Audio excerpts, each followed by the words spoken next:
स्वागत करती हूँ हिंदी हॉरर डायरी पर।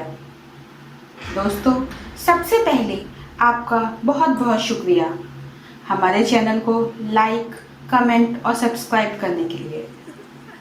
आज हमारे चैनल ने 2 महीने कंप्लीट किए हैं और इन 2 महीनों में आपसे मिले प्यार के लिए आप सबका दिल से धन्यवाद। आपके प्यार और सपोर्ट की वजह से ही हम अपने चैनल को बेहतर बनाने की कोशिश निरंतर करते रहे हैं। आज की कहानी मुझे हर्ष ने जबलपुर से भेजी है। हेलो, मेरा नाम हर्ष है।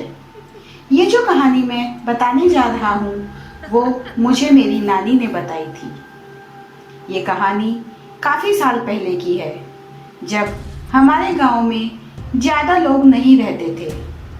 तब स्ट्रीट लाइट तो होती थी पर हर जगह नहीं होती थी, तो गांव के कई जगहों पर अंधेरा ही होता था। शाम के 7 बजे के बाद घर से कोई नहीं निकलता था, पर जब शादी या कोई ऐसा ओकेजन हो उसमें शामिल होने के लिए ही 7 बजे के बाद बाहर निकलते थे। ऐसे ही एक बार नानी के रिलेटिव के यहाँ शादी थी। वो शादी दूसरे गांव में थी। नाना की बाइक बिगड़ी हुई थी, इसलिए वो पैदल ही शॉर्टकट वाले रास्ते से शादी में गए थे। करीबी शादी होने के कारण नानी को देर रात तक वहां रुकना था। मेरी नानी और नाना सालों से गांव में रहते थे, इसलिए उन्हें रात में निकलने में डर नहीं लगता था। करीब 11 बजने को आए। नानी और नाना सब रिलेटिव को मिलने के बाद घर की ओर निकले। रास्ते में अंधेरा बहुत हो गया था। नाना ने अपने साथ टॉर्च लेके रखी थी। नाना और नानी वो शॉर्टकट वाले रास्ते से घर की ओर निकले।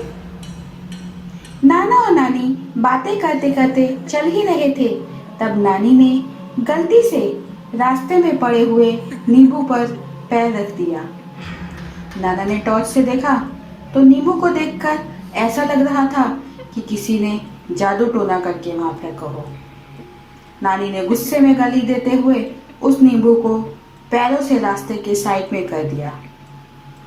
आगे कुछ कदम चलते ही कुत्तों के रोने की आवाज आने लगी और नानी को पीछे से कुछ आवाज आई। जब नानी ने मुड़ के देखा तो उनको दूर से कोई उनकी तरफ आते दिखाई दिया। नानी ने नाना से कहा, कोई अपने पीछे आ रहा है, पर नाना को कोई नहीं दिखाई दिया। वो लोग फिर से घर की ओर निकले। नानी को वापस ऐसा लगा कि कोई उनके पीछे चल रहा है और उन्होंने मुड़ के देखा तो इस बार उन्होंने बिना सर के आदमी को देखा और वो उनकी ओर आ रहा था। नानी जोर से चिल्लाने लगी और नाना को बताने लगी, पर नाना को कोई नहीं दिख रहा था।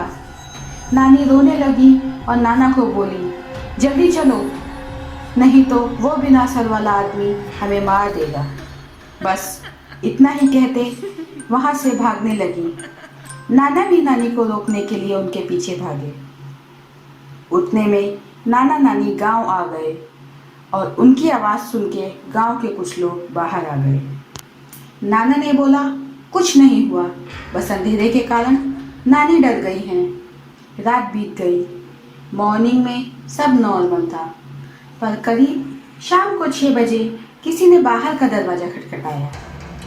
मेरी नानी के घर का बाहर वाला दरवाजा नीचे से गैप बहुत ज़्यादा है, इसलिए आसानी से पैर दिख जाते हैं। नानी ने पैर देखे और वो पैर बहुत गंदे थे, जैसे अभी कोई कीचड़ में चल के आया हो। नानी ने बिना दरवाजा खोले ही पूछा, कौन हो? पर किसी की आवाज नहीं आई। नानी को पैर तो दिख ही रहे थे। उन्हें लगा शायद कल वो डर गई थी, इसलिए कोई मजाक कर रहा होगा, इसलिए नानी ने दरवाजा खोल दिया। नानी ने देखा वो बिना सर वाला भूत खड़ा था। नानी चिल्लाने लगी और नाना के कमरे में गई। नाना ने देखा तो वहां पे कोई नहीं था। नाना ने नानी को डांटा कि वो भूत सिर्फ तुझे ही क्यों दिख रहा है, मुझे क्यों नहीं दिख रहा। बस इतना ही कहते नाना नानी को डॉक्टर को दिखाने की बात करने लगे और उसी रात नानी बीमार पड़ गई। ऐसे ही कुछ दिन गुजर गए। नानी की तबीयत दिन पर दिन खराब होने लगी। बस हर बार नानी उस सर कटे भूत का जिक्र करती रहती। नानी की तबीयत और खराब होने लगी। नाना पास ही के गांव के डॉक्टर के यहाँ दवाई लेने गए थे। डॉक्टर के यहाँ काफ़ी पेशेंट थे, इसलिए रात हो गई। करीब 8 बज गए। नाना बाइक से घर की ओर निकले। कुछ दूर पर नाना ने एक आदमी देखा जो लिफ्ट मांग रहा था। नाना ने बाइक रोकी और पूछा, कहाँ जाना है? उस आदमी ने कहा, बस मुझे रास्ते में छोड़ देना। नाना ने उस आदमी को बाइक में बिठा लिया। कुछ दूर चलते ही नाना की नज़र बाइक के मिरर पर पड़ी। नाना ने देखा उस आदमी का सर नहीं था। नाना ने धीरे से पीछे देखा तो उस आदमी का सर था, पर मिरर में नहीं दिख रहा था। नाना समझ गए कि ये पीछे भूत बैठा है।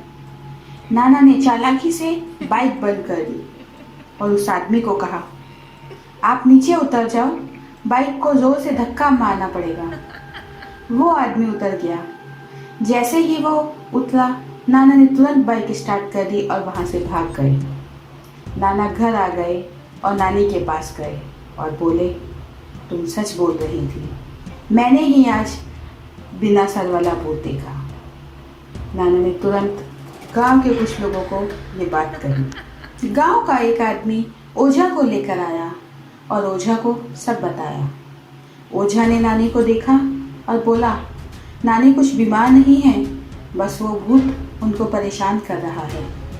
ओझा ने नाना से पूछा कि यह सब कब से हो रहा है। नानी ने कहा, 15 दिन पहले जब वो शादी से आ रहे थे तब से।